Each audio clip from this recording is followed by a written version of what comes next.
ये 22 जनवरी 2026 की एक मुरली है, एक आध्यात्मिक प्रवचन, और इसका शीर्षक है दैवी चरित्र और संप्रभु तिलक। शीर्षक ही अपने आप में बहुत कुछ कह देता है ना। बिल्कुल, चरित्र का सीधा रिश्ता संप्रभुता से, अपनी दुनिया का मालिक होने से। हाँ, और ये स्रोत एक बहुत बड़ा दावा करता है कि इसके बताए रास्ते पर चलकर कोई विश्व का मालिक बन सकता है। तो आज हम यही पड़ताल करेंगे कि इस बड़े दावे के पीछे क्या-क्या शर्तें हैं, क्या रूपक हैं और चेतावनियां क्या छिपी हैं। अच्छा है। इसकी पहली ही पंक्ति से शुरू करते हैं जो माहौल सेट कर देती है। मीठे बच्चे, पढ़ाई और दैवी कैरेक्टर्स का रजिस्टर रखो। रोज चेक करो कि हमसे कोई भूल तो नहीं हुई। एक आध्यात्मिक यात्रा के लिए एक रजिस्टर। हाँ, ये किसी बही खाते जैसा लगता है। बिल्कुल, और यही बात इसे दिलचस्प बनाती है। ये अध्यात्म को किसी काल्पनिक दुनिया से निकालकर रोजमर्रा की प्रैक्टिस में ले आता है। मतलब ये सिर्फ मानने की बात नहीं। नहीं, ये अपने अंदर हो रहे बदलाव को सक्रिय रूप से ट्रैक करने की बात है। एक बहुत ही व्यवहारिक शुरुआत है ये। तो ये स्रोत एक पढ़ाई की बात करता है जो किसी को दुनिया का मालिक बना सकती है। ये किस तरह की पढ़ाई है? जाहिर है हमारे स्कूल कॉलेज वाली तो नहीं है। नहीं, बिल्कुल नहीं। देखिए, यहाँ पढ़ाई का मतलब असल में समझ है। समझ। हाँ, ये जानकारी इकट्ठा करना नहीं है, बल्कि एक गहरी आंतरिक समझ विकसित करना है। और इस समझ का जो सबसे मुख्य टूल है, वो है याद की यात्रा, जिसे यहाँ योग बल कहा गया है। हाँ, योग बल। ये एक मानसिक अनुशासन है, एक ध्यान की प्रक्रिया। यहाँ तर्क ये दिया गया है कि इसी योग बल से, इसी याद की शक्ति से व्यक्ति हर युग चक्र में, जिसे यहाँ कल्प कल्प कहा गया है, विश्व का मालिक बनता है। मतलब शक्ति याद से आ रही है, रटने से नहीं। बिल्कुल। अच्छा, इससे पहले कि हम आगे बढ़ें, ऐसा लगता है कि ये स्रोत एक खास नजरिए से बात कर रहा है। कल्प कल्प, संगम युग जैसे शब्द इस्तेमाल हो रहे हैं। क्या आप संक्षिप्त में बता सकती हैं कि ये दुनिया को किस तरह देखता है, ताकि हम टीका और तिलक की बातों को सही संदर्भ में समझ सकें? बहुत अच्छा सवाल है। देखिए, इस विचारधारा में समय एक सीधी रेखा नहीं है। एक चक्र है? हाँ, एक चक्र है जो खुद को दोहराता है। इसमें सतयुग, त्रेता, द्वापर, कलयुग ये युग होते हैं। और जब चक्र का अंत आता है, जब दुनिया पूरी तरह अव्यवस्थित हो जाती है, तो एक छोटा सा संक्रमण काल आता है। उसे ही संगम युग कहते हैं। बिल्कुल, ये स्रोत उसी संगम युग के लिए है। ये वो महत्वपूर्ण समय है जहाँ सबसे बड़ा परिवर्तन संभव है, जहाँ आत्माएं वापस अपनी मूल स्थिति में लौट सकती हैं। और इसी समय के कर्मों से, इसी खास समय में किए गए कर्मों से राजाई का तिलक या अगले चक्र की संप्रभुता तय होती है। शुक्रिया। अब तस्वीर थोड़ी और साफ हुई। तो ये योग बल जो संगम युग में करना है, क्या ये सिर्फ एक मानसिक कसरत है या इसका कोई नतीजा भी होता है? अरे, इसका नतीजा ही तो सब कुछ है। यहाँ जो आकर्षक दावा किया गया है, वो ये है कि योग बल से दैवी गुण वो अपने आप विकसित होने लगते हैं। अपने आप? हाँ, एक साइड इफेक्ट की तरह। आप सिर्फ एक काम करते हैं, याद का अभ्यास, और दया, प्रेम, शांति जैसे गुण खुद ब खुद आने लगते हैं। अच्छा। इसीलिए ये मनुष्य से देवता बनने का एक संपूर्ण परिवर्तन है, सिर्फ कोई नई जानकारी सीखना नहीं। तो फिर उस रजिस्टर की क्या भूमिका है जिसकी बात शुरू में हुई थी? अगर गुण अपने आप आ रहे हैं तो फिर ये हिसाब किताब क्यों? यहाँ एक दिलचस्प विरोधाभास है। गुण भले ही योग बल से आते हैं, लेकिन मन की पुरानी आदतें भी तो हैं। वो आदतें आपको नीचे खींचती हैं।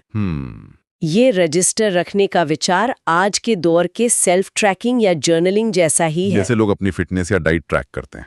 बिल्कुल। ये स्रोत आत्मिक प्रगति को ट्रैक करने की बात कर रहा है। ये आध्यात्मिकता को एक बहुत ही ठोस, मापने योग्य प्रक्रिया बना देता है। आप रोज देखते हैं कि आपकी पुरानी आदतें आप पर हावी हुई या आपकी नई समझ। लेकिन क्या इससे आध्यात्मिकता एक तरह की परफॉर्मेंस नहीं बन जाती? एक चेकलिस्ट कि आज मैंने ये सही किया, ये गलत किया।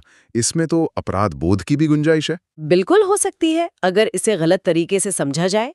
और शायद इसीलिए इस स्रोत में एक और बड़ा कमाल का रूपक इस्तेमाल हुआ है जो इसी बात से जुड़ा है। सर्जन का? हाँ, सर्जन का। हाँ, मैंने भी उसे नोट किया। सर्जन से अगर बीमारी छिपाएंगे तो पद भी कम हो जाएगा।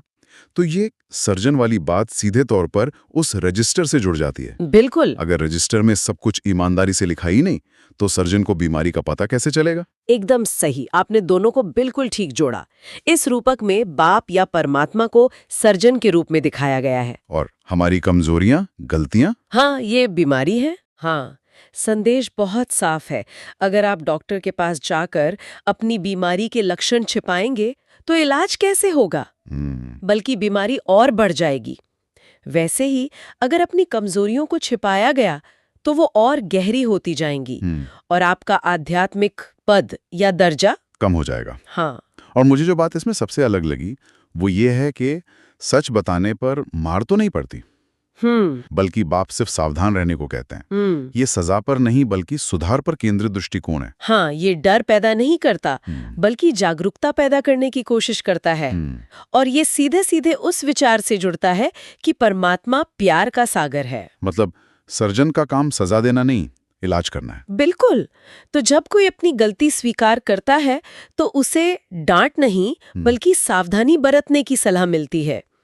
ये एक तरह का आध्यात्मिक थेरेप्यूटिक संबंध है, न कि जज और मुजरिम का। ये सुनने में तो बहुत अच्छा लगता है, पर क्या इस तरह का सर्जन और बीमारी का रिश्ता अनुयायियों में एक तरह की निर्भरता या लगातार जज किए जाने का डर पैदा नहीं कर सकता कि हर छोटी से छोटी गलती पर नजर रखी जा रही है? ये एक बहुत ही वैध चिंता है और किसी भी आध्यात्मिक सिस्टम में ये जोखिम होता है।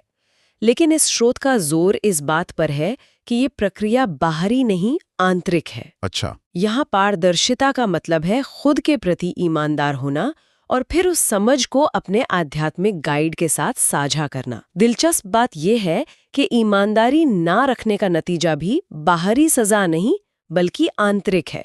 पद कम हो जाएगा। मतलब सब कुछ व्यक्तिगत जिम्मेदारी पर है। हाँ, और यही व्यक्तिगत जिम्मेदारी आज्ञाकारिता के विचार से जुड़ती है। आज्ञाकारिता, हाँ, इस पर तो बहुत जोर दिया गया है। एक वाक्य है, संगम पर फरमान बरदार का टीका दो तो राजाई का तिलक मिल जाएगा। ये तो एक सीधी शर्त है, एक लेन देन जैसा लगता है ना? हाँ, आज्ञा मानो और ताज पाओ। आज्ञाकारिता का प्रतीक है। और अगर ये छोटा सा टीका स्वीकार करते हैं तो बदले में आपको राजाई का तिलक मिलता है, जो पूरी संप्रभुता का प्रतीक है।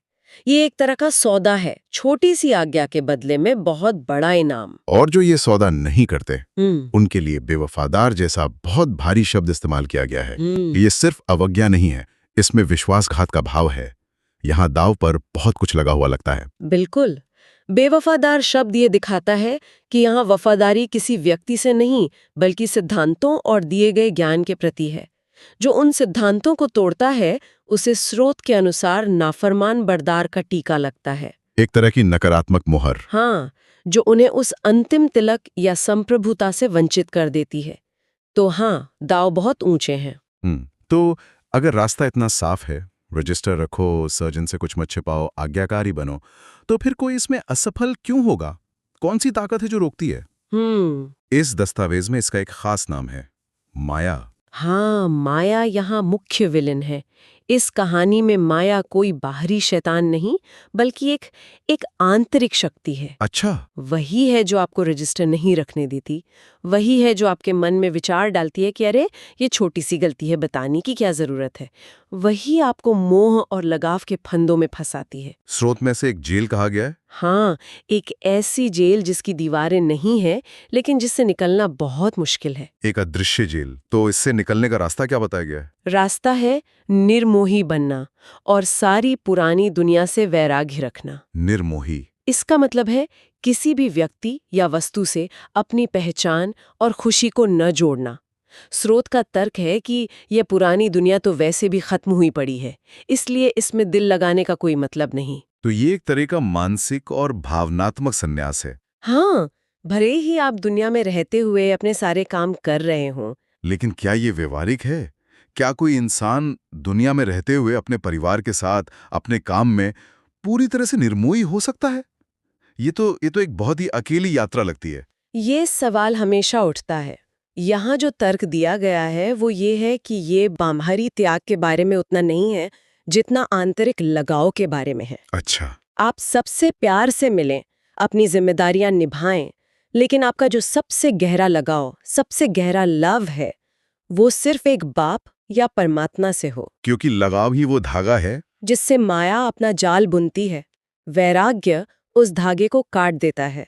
ये मुश्किल है, इसीलिए इसे पुरुषार्थ यानी एक गहन प्रयास कहा गया है। और ये सब करते वक्त एक निर्देश है जो बार बार मतलब लगभग हर पैराग्राफ में दोहराया जाता है। अपने को आत्मा समझो। ये सुनने में बहुत सरल लगता है, लेकिन इस पे इतना जोर क्यों है?